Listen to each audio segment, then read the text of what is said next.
Hello, my name is Tom Knappich. I am a full-time photographer specializing in weddings and high school seniors at this point in my career.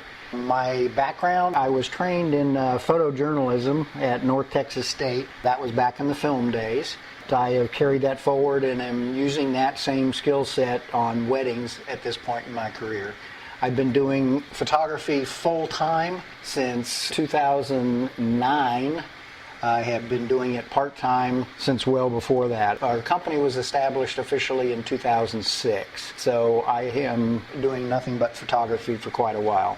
I do also teach at Collin College. I teach adult education, basic and advanced photography classes, and then I do teach some of the specialized classes as well. So I thank you for letting me take a look at your photos and hope the comments are useful. In the beginners category, we'll start with Chrysanthemum. Chrysanthemum was a score of 9. One of the things that I would comment on is that the point that I keep coming back to is the leaf that is very close to the front, down in center, the one petal that's coming down there. What happens though is I'm not traveling very far back into the photograph, so I tend to stay right in the middle and right in the front of the photo and don't ever really move back. The depth of field usually, or the point of interest, should draw you back into the photo a little bit more so that you can explore and move around in the photo and stay a while. But I love the effects, the painting-like effect, nice lighting on it as well. The second photo we're going to look at is Church Shadows, and that was a score of 12. I love the shadows and the crispness of the photograph. You did a good job of keeping it very sharp. Also, excellent job on framing the cross in the middle of the photograph. Everything leads back. You've even done a good job of the pews directing us back towards that center spot. Overall, very nice job. The number 3 photograph is Timeless Beauty, and that is by Lulu Warren. I really like the lighting on this. It's nice and soft, but it wraps around the subject, so even though it's on a black background, it does provide some separation from the background. It's got more of an air of a mystery air to it because of the darkness of the photograph, but your color correction is excellent as far as the colors and the eyes and the way the eyes pop out. It's a little bit disconcerting watching the mannequin look back at you for a couple minutes, but very nicely done. The second place photograph in the beginner category is Oregon Waterfall, and that is by Jim Walsh. Excellent job, Jim, of using the foreground to add some depth to the photograph and separation between the waterfall and the foreground. Colors are excellent, very nice lighting. It's a soft lighting, so it gives it a really nice mood. The only thing that I would say that I saw in the photograph is over on the right-hand side of the rock, you'll see a remnant that is probably part of the shore underneath the rock, but without a lot of visibility to the shore, you just see a small white object on the side of the photograph. Other than that, it's an excellent photograph. And for the first place photo in the beginner category, I chose The Challenge, and that's by Leslie Johnston.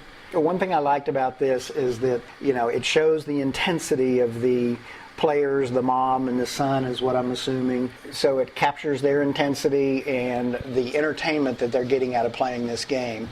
And because of the color of the stool and mom's outfit, and there's a little bit of a color in the basket behind it, but otherwise everything back behind them is very drab and very dark. So from a journalistic standpoint, it sets this one up as something that is different in their life, something that they use as enjoyment. So it tells a little story to it, which all journalistic photos should. Excellent job. For our first entry in the intermediate category, Sand Dunes and Flowers, and that's got a score of 9. The one thing about this photograph that I will say is that it's very even because of choosing a square crop on the photo. The difference between the land and the sky is almost dead center in the photo. I think if you would have sort of used that rule of thirds and chosen either the sky or the ground to make the predominant, then it would have been a little less balanced. It sort of makes it a little flat. There is a sand dune that's down at the very bottom that doesn't necessarily add to the photo, and maybe if you would have cropped a little bit above that sand dune, it would have brought the flowers, which, sand dunes and flowers, it would have brought them a little bit more forward and made them a little bit more predominant in the photograph. Next photograph is City Park First Snow Fun, and that's got a rating of 10. Or 11, I'm sorry. The one thing about the photo is that's excellent stop action, nice and crisp. You got a good look on the subject's face, so you've got some emotion built into it. So it's a fun photograph. The one thing that I would comment on is that the subject is in the dead center of the photo. So there's really not a lot other than the subject. Now the subject's keeping us busy in there for a while, but it's really, you come into the photograph, you look at the middle, and you're done. Maybe just crop a little bit from the back side and use that active space in front of the subject to, give it a little bit more movement. And when it's dead center like that, it sort of doesn't have that movement that with this sled would be appropriate. Next photograph with a score of 11 as well is Edge of the Bean in Chicago. Kudos for finding a different look at that bean. That is probably one of the most photographed and recognized thing in the world, and everybody tends to take the same basic pictures, but you've got a very good angle at it, and the reflection of the buildings in the city coming back at it is excellent. So good eye, good job on looking at that one. Next photograph is American Spirit with a score of 11. I love the photograph. It really has a good feel to it, but one of the things that's a little bit distracting is there's not any visibility really to the buffaloes' faces themselves. You have to look real hard to find them, so there's really no focus point in the photograph. It's obviously cold and it's obviously snowing, but sometimes you need to show a little bit of, not necessarily emotion, but a little bit of that life that comes from the animals' faces. And you can find them, but it's very, very difficult to spot them. Our next photograph is Graceful Glide with a score of 12. Excellent crispness and quality to the photo. Good job on stopping the movement. You've got some implied movement with the water coming off the back and with the water drops that are coming from the crane's legs. So you've got some movement there, but I think I may not have cropped it square, because what happens is we do have that movement coming from the legs, but because there's no real active space in front of the crane, you don't get that feeling of movement. There's no place for them to go. They're sort of in the middle of this square. Maybe going with the landscape would have given it that action or forward movement that would give it a little bit more of that feel. Next photograph is Magnificent Oaks, which is, it's a gorgeous photograph, nicely done. I love the patterns of the shadow patterns on the ground. We've got blue sky behind the trees, which gives it a nice depth. The one thing that just kept coming to my eye on this one is it's actually not straight. The building is leaning to the right slightly. If you're doing a straight-on photo with landscape, one of the things that you want to watch for very carefully is that you've got a straight, even picture. Straight-on landscapes don't lend themselves to a lot of angles. You can get away with it or use that in other angles, but straight-on like this, it should be very even. And that would be the only thing that I could see. You did a good job of using the framing of the trees, the leading line from the sidewalk going up to the house, but that would be my comment on that one, is it's just not straight. The photo that I chose in the intermediate category for third place is Fall Sky by Wayne Kenter. Excellent framing of the shot, nice movement with the sky. Everything looks really good. I like the way you use the willows or whatever the grain is on the left to set up the shot, give it a foreground, give it some depth. Only thing that I would say is up in the upper left-hand corner, you've got some light leak, a little bit of blowout up there so that it's not quite as crisp, and there's not a lot of definition up there in the left. But otherwise, excellent shot, nicely done. The second place photo in the intermediate category is Lantern Festival with a score of 14, and that is by Charlie Henkel. Excellent photograph. I love the colors, the sharpness of the photograph. You did an outstanding job of getting it very crisp. I like the way that it just stands out.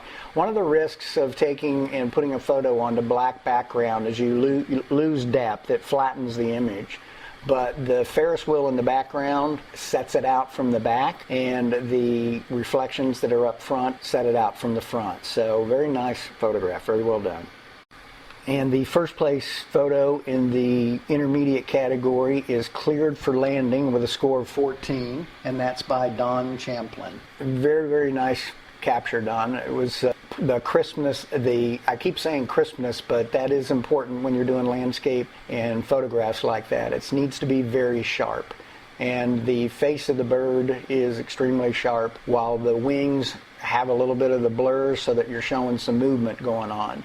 So keeping it like that and allowing it to happen with that light, the light is excellent on the face of the bird. So just altogether a good capture. I like the framing on the photo as well. It does give it fills the frame, fills the image, but also gives it that coming in for landing kind of feel to it. But excellent photograph, good job all the way around. The first image in the advanced category is Huayna Picchu, and that's coming in with a score of 9. The one thing on this photograph is that it is sort of flat. I mean, it's got some pretty color and everything to it, but there's no depth in the photograph, so maybe a little bit more clarity, a little bit more tonal contrast kind of thing in there would help out. It overall is flattened so that you don't separate the mountain from the ruins. The other thing is, with all the people, it is definitely a vacation shot, or you were there on vacation. There's not a whole lot you can do about that in some shots, but that is one of the things that actually detracts from it. Next image is Wretched, which is also a 9. One of the things that is deceptive about photographs that you process this much is that I can't really tell what the original photo looked like. Based on the shadows on the side, you have a pretty heavy light ratio between the right and the left side, but you're able to, in post-processing, pull some of that up. So I'm not real sure what the original photo may have looked like. I do like what you've done with this one, and it fits the name perfectly when you say Wretched, because it sort of has that feel and look to it. So I like the image, but I can't really judge it on the photographic strengths because I can't tell what they were. The next photo is the tooth, the whole tooth, nothing but the tooth, so help me God. First of all, love the title of your photo. That has a score of 9. Did a really good job of using the lines of the escalator, using the escalator to move us up to your subject, which is obviously the tooth. I don't know what the white balance may be, but the white balance looks a little strange to me. Tooth looks just a little yellowed, but fun shot either way. The next photo is Brittany. Brittany has a score of 10. She's got a great pose on her, nice pose overall. The one thing is you went for a sort of an antique look on the photograph and gave it that antique feel, yet we came back and did her lips with red and her eyes in full color. So it sort of is what it to me says, it doesn't really know what it wants to be. Does it want to be an antique look, or does it want to be a color photo? The mix of the two for me, just doesn't work. But very nice job on posing and lighting the subject. And the next image is Snowleaf with a score of 12. Very good job. Very sharp details in the picture. The shadow, you can feel the depth of the snow where the leaf is sunk down in the snow. You can visually see it, and you can sort of feel that it's gone down in. And good angle at the photo. A lot of times with macro or close-up photography, people forget to get parallel in order to give it a overall sharp image, as opposed to having a shallow depth of field when you're that close. Excellent color, excellent detail, and sharpness to the photo. And next we have Dragon Fountain with a score of 14. That's an excellent photo. It's very crisp on the dragon, and I love the fact that we've seen that there's been 2 photos of the same dragon and display, but totally different approaches to that same shot. That's always really good. I love the way you have the cotton bowl in the background, that you put that in as an important aspect of the location of the dragon. So just overall a good composition. One thing I would probably do is, when you're getting the photographs finalized, sometimes those power lines that are right there to the left power lines, combination of power lines and just overhead cables. But the power line sort of cuts down in through your photo and detracts from the overall image and what would otherwise be a really sharp image. For the third place photo in the advanced category, I chose Yuccas in Silhouette, and that is by Linda Grigsby, and that has a score of 15. Very, very nice photograph. Very well done. Your colors are really good, and the sharpness of the image for a nighttime sunset kind of shot are excellent. I especially like the fact that looking at the mountains, you've got 3 different colors going on in your mountains in the ground area. You've got the red on the mountains, you've got some black in the middle on the left, and then you've got a bluish black along the bottom. So outstanding color, just overall a very nice image. For the second place photo in the advanced category, also with a score of 15, is the Alpaca Keeper, and that's by Linfen Huang. Excellent job of keeping the sharpness to the photo. The picture of the person is got such a detail in it that it really you feel like you're there. So you've done a really good job of keeping that detail in there. And the detail, the age, the wrinkles, all of that goes towards defining the Alpaca Keeper. To get that kind of exposure and not blow out the background and have it overexposed is hard work. So you did a good job of that. The fact that we can see the alpacas in the background and you were able to expose him up front in that kind of light is admirable. So good job overall, and second place. And first place in the advanced category with a score of 15 as well is Cathedral Ruins, and that is by Marie Hansen. It's always good to see the perspective on some images like these ruins. A lot of people stand and take them straight on, but your angle and the way that you photographed them, the HDR, very heavy tonal contrast look to it really adds to the photo itself and gives some texture to all those columns and the bricks. The blue sky, your job with the sky was really good as well. It reminds me a lot of an M.C. Escher print, where it sort of has no beginning and no end. All those angles, those lines, those carry you all over the photograph. So you stay in your photograph for quite a while, just sort of checking things out and looking around. So nice overall job. Our first photograph in the master category with a score of 7 is Hood Ornament. I love the composition on this photo, and I have tried it on 3 different 27-inch screens here in the studio, and it's just not in focus. It's too soft, and it was you either cropped in and it lost some of the detail, or, I mean, it appears to me it's just out of focus. The dog is very soft and not focused. Next photograph is the Wary Warrior's Wait, and that has a score of 11. I really love the pose. You got the guys posed well. The period look to it, the period tone to the photograph are all, you did a good job of that. I would have probably added a little bit more texture to the photograph, because if you're recreating a period photograph, it wouldn't quite be as sharp as this one is. The one thing about it is the crop on it. You cropped everybody right across their knees, and a lot of times if you crop anybody, when you're taking a photo of a person and you crop them at a joint, it looks more like an amputation, because the lion's eye stops and it expects to see a bend or a joint there. So that would be the thing that I would have widened it out a bit. Next shot is Egyptian Cat with a score of 11.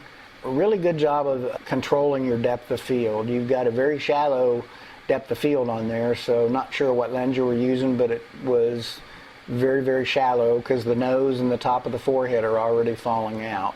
So very good to be able to control that sharpness on the eyes. The eyes look awesome. The color looks really good. Overall, great picture. Hopefully you knew the cat, because I don't know most cats that would let you get that close.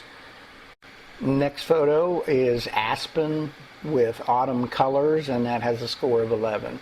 Very good detail in the photograph. Colors look great. Got a nice mix of colors going on, keeping a lot of activity and colors to move about the photo, keeping your eye moving about. It's a really good shot. It's a different shot at the aspens, because the aspens are one of those things like the bean in Chicago earlier, as they've been photographed many, many, many times. So again, it's a nice different perspective on that, a little bit closer up using the texture and the colors. Next photo is Great Ocean Road, and that's got a score of 11. Very pretty scene. You did a nice job of cropping it. The overall field of the photograph, though, is a little bit soft. Could have been from a high ISO that's got a little bit of grain, because the grain tends to soften the picture a little bit, and I can see the grain in the clouds, but very nicely cropped and great scene. The next image is Fun in the Water with a score of 12. Really nice, sharp image. Did a good job of stopping the action of the water, and the water the way that you've got it, and you've combined that with the really happy face of the child. Makes for a fun image. The details in the image are very good. The one thing that I would probably do is take that top and crop down a little bit, because you've got some remnants from bottom of a table or something, and over on the right hand side you've got some details. Things like that, when you're doing close-up shots, they tend to draw the eye away from the image a little bit, and you go up and try to check out what those were. Other than that, very nice image. Next image is Goldfoss with a score of 12. Love the choice of black and white. It really adds to the overall feel of the image. Did a good job of freezing the water up front and creating the movement of the water towards the center, and then having a good, sharp, solid background. So good exposure and good use of your speed in order to accomplish the separate items that you needed to do there. Next image is Into the Sun, and that's got a score of 13. I love the burst of the sun and the ability that you got the sun. You've got the color of the reflections off your lens. The refraction off your lens gave you some good color. So this is a hard shot to get, and you can't always get those. And you kept the gull on the posts properly exposed and lit nicely. Shots like this are naturally a little grainy, so they're not necessarily going to be as sharp as others, but they're grainy because of the sun and the way the sun affects the sensor. Next image is Cinemark Frisco, and that's got a score of 13. Very nice long exposure shot. I like your angle. I like the angle that you took. It got rid of that planter to the right there that would have been dead center in the middle if you would have come in straight. So you chose a good angle to get the bulk of the building and the colors of the lights in the building. Also, good choice of f-stop. Using the higher f-stop allows you to get those bursts on the light. You get sunbursts in the post there, so using that high f-stop and the long exposure gave you some great color and some great sunbursts on there. The next image is an honorable mention, and that's Nightfall on the Tiber, and that is Danette Volkmer. The image is just gorgeous. A lot of it's because of where it is, but you did a really overall good job of your exposure. Some of the things we talked about in the last exposure, by using a high f-stop, you're able to create the bursts off the lamps and also get some detail in the shot all the way back. So the f-stop really helped you out there. The only thing that I would take off on this one is when you're doing a shot that's coming against water like this, if you look at the reflections in the water actually amplifies the light a little bit, so you'll get some blowout in the middle of the reflections as you do that. So if you were to take and translate it to a print, sometimes those show up and they're not necessarily the most flattering. But other than that, it's got some great detail into it. And another honorable mention is a Valentine's Day box of chocolates, and this is by Ernie Taxic. Just a fun, well-shot photograph. You've got great depth of field, keeps her hair a little soft towards the back, but keeps the detail in her face and keeps the sharpness to the photograph. Very nicely done. Treatment on the eyes, they look very good. Sometimes the eyes can be overdone, but you did a good job of doing those. Love the color choice as well. Just makes it a lot more fun. And the third place photo for the Masters category with a score of 15 is Alaskan Brown Bear with Catch. and that is by Ron Hasty. Really pretty photograph. The detail and the depth on the bear and the bear fur is really nicely done. The water dripping off the catch really does give it some movement and give it some action, as well as the water coming up around the bear's legs. You can almost feel the bear walking in the river with that. You kept the depth of field that carries all the way back to the back of the bear and then falls off over towards the shore, which is details that you don't necessarily need. Obviously, you have to be at the right place at the right time to catch these kind of shots, but if you're there and it happens, it's a great catch. In second place in the Masters category with a score of 15 is Sunset Over the Sea, and that was Maria Downey. Just an absolute gorgeous photograph. Nice use of a long exposure. It gave you the dreamy effect of the water on the rocks and also gave you some movement in the clouds as they come towards the camera. Well positioned, well placed. You got some little islands on each side that are sticking out, and that's framing those center islands in the middle out there. You've got a very clearly defined thirds there. You've got the top half, which is your sky, and the bottom 2/3, which is the ground, or the water, I should say. But nice use as well as using the rocks to give you that depth and act as your foreground and lead you into the photograph. Just a very pretty photograph overall. It was a very tough choice on the last two images here. And the one that I chose as first place for the Masters category is The Blacksmith, and that is by John Lehman. Just a really outstanding photograph in my opinion. You've captured the feel of what the blacksmith is doing, the smoke coming off the horseshoe. You can feel how hot it is just by looking at it. Him handling the horseshoe, having the horseshoe in the frame, and then the choice to leave the top of the anvil right below. If you would have cropped that out, it wouldn't have quite been the same picture. I think by leaving that top of the anvil in there, you've given that horseshoe a destination. You know where it came from, you know where it's going, and knowing about blacksmiths, you also know what he's doing with it. So very good, but your lighting overall and the light and the texture of the photograph overall just really make this an outstanding photograph. Nicely done. And all the photographs were outstanding, and it was very difficult to choose a best, but the one that I chose as the overall photo for this month is The Blacksmith. I just felt that picture brought a lot to it, but it was a very, very hard decision to make. So everybody did an outstanding job. I didn't see any bad photographs. I didn't see anything at all that was bad. So everybody's doing a good job, and as we all do, myself included, we can all learn something and keep going forward. But you guys did great, and I appreciate the opportunity to take a look at your photos and to comment on them. And feel free to go to my site and comment on any of my photos. You can send me an email and tell me what you think. So I appreciate it, and thanks for letting me do this, and good luck to you guys.